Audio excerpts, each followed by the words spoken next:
Hello दोस्तों, स्वागत है आपका अपने YouTube चैनल योगा विद रुचि लखेड़ा में। तो आज मैं आपको एक ऐसे प्राणायाम के बारे में बताऊंगी जो सर्दियों में बहुत ज़्यादा जिसका बेनिफिट मिलता है। अगर हम उसका नियमित अभ्यास करते हैं तो हमें ठंड का आभास कम होता है, हमारे शरीर की जो गर्मी होती है, जो शरीर का टेम्परेचर होता है वो बढ़ जाता है।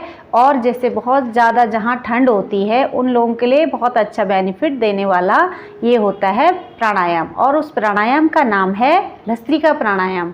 अगर हम भस्त्रिका प्राणायाम के रोज़ अभ्यास करेंगे तो उससे हमें शरीर में गर्मी का एहसास तो होगा ही, ठंड हमें कम लगेगी, साथ ही साथ इसके बहुत ज़्यादा और भी बेनिफिट्स हैं। जैसे हार्ट को स्ट्रॉन्ग करती है, फेफड़ों को भी स्ट्रॉन्ग करता है, हमारे माइंड को रिलैक्स करता है और जो हमारा ब्लड सर्कुलेशन होता है उसको भी कंट्रोल करता है, नॉर्मल रखता है। ब्लड सर्कुलेशन को भी पूरे शरीर में रक्त का अच्छे से संचार होने लग जाता है। तो काफ़ी इसके बेनिफिट्स भी हैं।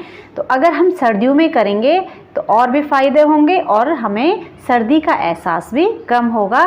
इसकी थोड़ा सा सावधानियां भी हैं, खासकर उन लोगों को इसमें सावधानी बरतनी है जिनको हार्ट से रिलेटेड कोई भी दिक्कत है, बीपी हाई रहता है, बीपी की दवाई खाता है, तो वो लोग थोड़ा सा सावधानी के साथ करेंगे।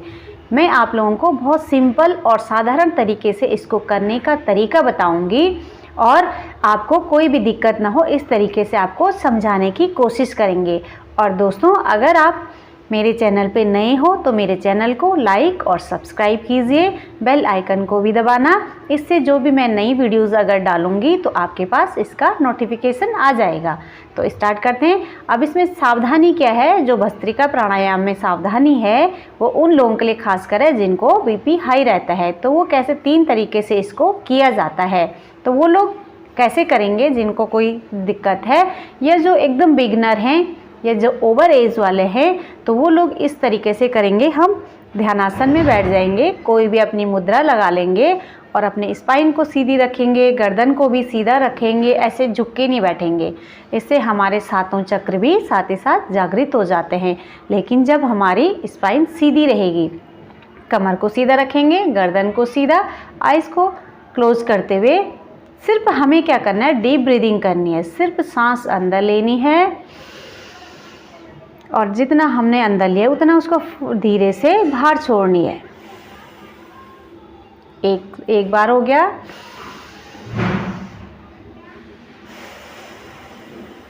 दो बार हो गया। ऐसे हम 8 से 10 बार करेंगे और धीरे धीरे जब प्रैक्टिस हो जाएगी तो 10 से 20 बार करेंगे। तो ये हमारा एक राउंड हो गया। एक राउंड में हम 10 से 20 बार जब सांसों को लेंगे तो ये हमारा एक राउंड हो गया। फिर बीच में रिलैक्स हो जाएंगे, उसके बाद नेक्स्ट शुरू करेंगे। 2 से 3 राउंड करेंगे। हम इसमें ज़्यादा टाइम नहीं लेंगे, सिर्फ 2 से 3 बार, लेकिन अपने कंफर्ट के हिसाब से। ये अभी जो मैंने फर्स्ट वाला बताया, जो एकदम बिगनर हैं, जो ओवर एज वाले हैं, या उनको कोई भी जिनको कोई व्याधि है, कोई बीमारियां हैं, वो लोग हो गए, और हार्ट से रिलेटेड जिनको भी कोई दिक्कत है वो इस तरीके से करेंगे। सिर्फ हमें ध्यानासन में बैठना है और डीप ब्रीदिंग, जितने हम सांस को अंदर खींचते हैं उतनी सांस को हमें बाहर भी खाली करनी है। ये फर्स्ट हो गया उन लोगों के लिए। अब सेकंड है जो नॉर्मल लोग हैं, एकदम स्वस्थ भी नहीं है और रोगी भी नहीं है। जो नॉर्मल बीच के लोग होते हैं वो ऐसे लेंगे,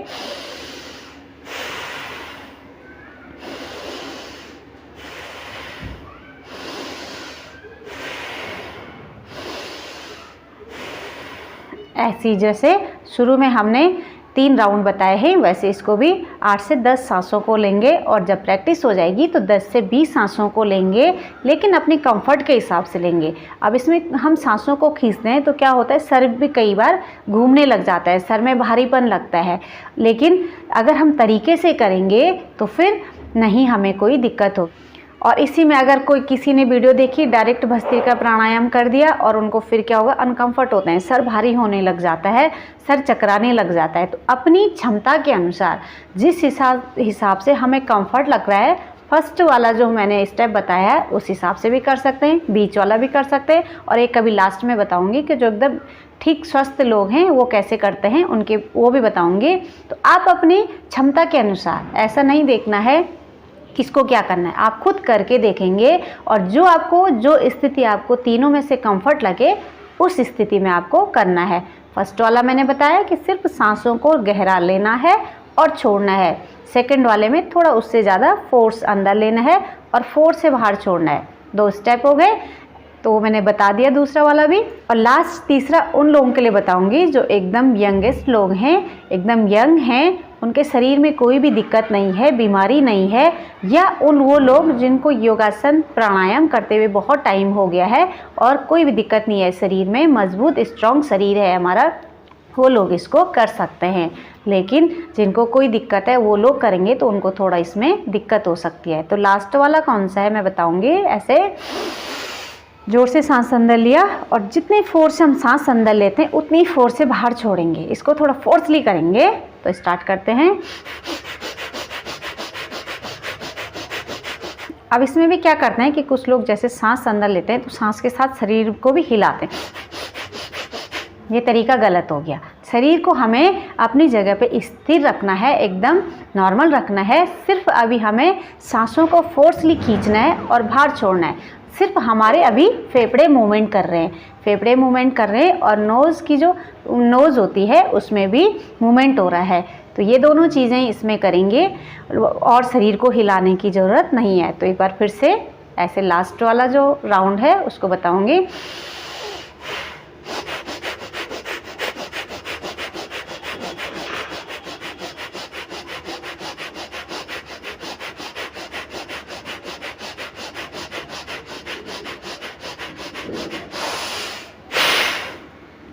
इस तरीके से हम लास्ट वाला राउंड करेंगे। लेकिन कोई दिक्कत होती है तो उसको अधूरे में ही छोड़ देंगे, आगे नहीं बढ़ाएंगे। और फिर थोड़ा सा आंखें बंद करके फील करेंगे कि मुझे सांसों को तेज़ करने में क्या मेरे शरीर में चेंज हो रहा है, कैसे मेरी शरीर की गति हो रही है, कैसी मेरी सांसों की गति हो रही है। कुछ सेकंड उसको फील करेंगे और नॉर्मल हो जाएंगे। जब हमारा एक राउंड पूरा हो जाएगा उसके बाद नेक्स्ट हमें सेकंड राउंड करना है। 2 से 3 राउंड करने हैं, उसके बाद ज़्यादा राउंड करने की आवश्यकता नहीं है।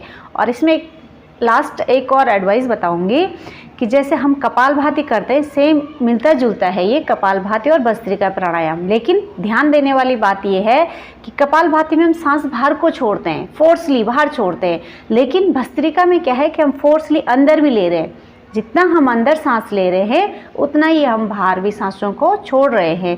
तो इतना ही अंतर है कपालभाति और भस्त्रिका प्राणायाम में। भस्त्रिका में दोनों सांसों को फोर्स से लेते हैं और छोड़ते हैं।